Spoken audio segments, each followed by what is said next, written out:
Hello everyone, welcome to our channel mom secret masala. আমরা দেখেছি গরমকালে বেশিরভাগ সময় দুধ ফেটে যায়। তখন ফেটে যাওয়া দুধটা না ফেলে দিয়ে চটজলদি একটা সুন্দর ছানার রেসিপি বানাতে পারেন। তো চলুন দেখে নেওয়া যাক আজকের আমাদের রেসিপি ছানার ডালনা। আমাদের এই ভিডিওটি ভালো লাগলে অবশ্যই লাইক, শেয়ার এবং কমেন্ট করবেন। আর হ্যাঁ, সাবস্ক্রাইব করতে কিন্তু ভুলবেন না। সব প্রথমে আমরা 1 লিটার মতন দুধ গরম করে তাতে ভিনিগার দিয়ে দুধটাকে কাটিয়ে নিলাম। আমি এখানে ভিনিগার দিয়ে করছি, আপনারা চাইলে লেবু বা ছানার পাউডারও ইউজ করতে পারেন। ছানাটাকে আমরা ভালো করে জল ঝরিয়ে একটা ডিশে রেখে এর মধ্যে 1 চামচ মতন ময়দা আর অল্প একটু লবণ দিয়ে ভালো করে মাখিয়ে নিচ্ছি। তারপর ছানাটাকে আমরা প্যারার মতন শেপে বানিয়ে নিলাম।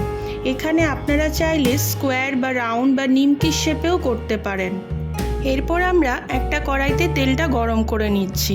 তেলটা গরম হয়ে গেলে ছানার পিসগুলো এপিট ওপিট করে হালকা করে ফ্রাই করে নিয়ে প্লেটে তুলে নিলাম। এবার আরেকদিকে আমরা মশলা প্রিপারেশনটা করে রাখছি। পরিমাণ মতন আদা, একটা গোটা শুকনো লঙ্কা, একটা টমেটো, 1 চামচ জিরে আর 1/2 চামচ ধনের গুঁড়ো, এগুলো সব ভালোভাবে গ্রাইন্ডারে পেস্ট করে নিলাম। এবার মিডিয়াম সাইজের 4টে আলু ডুমো ডুমো করে কেটে আলুটাকে ওই তেলেই পরিমাণ মতন লবণ আর একটু হলুদ দিয়ে ঢেকে ঢেকে সেমি ফ্রাই করে নিলাম। ঢেকে ঢেকে করলে আলুটা ভালোভাবে সেদ্ধ হয়ে যাবে।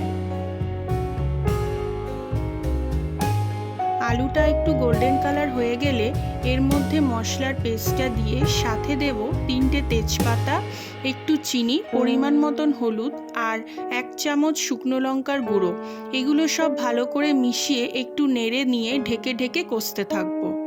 ফার্স্টে অল্প অল্প করে গরম জল অ্যাড করব, শেষে একটু গ্রেভি করবার মতন গরম জল দিয়ে ঢেকে দেব। ভাজা ছানার পিসগুলো এর মধ্যে দিয়ে 4টে চেরা কাঁচা লঙ্কা অ্যাড করে ঢেকে দেব। 3 থেকে 4 মিনিট পর ঢাকনাটা খুলে যখন দেখব যে ছানার ডালনাটা হয়ে গেছে, তখন লাস্টে 1/2 চামচ গরম মশলার গুঁড়ো, 1 চামচ ঘি অ্যাড করে গ্যাসের ফ্লেমটা বন্ধ করে ঢেকে রাখবো। এবার আমাদের আজকে ছানার ডালনা পরিবেশন করবার জন্য তৈরি।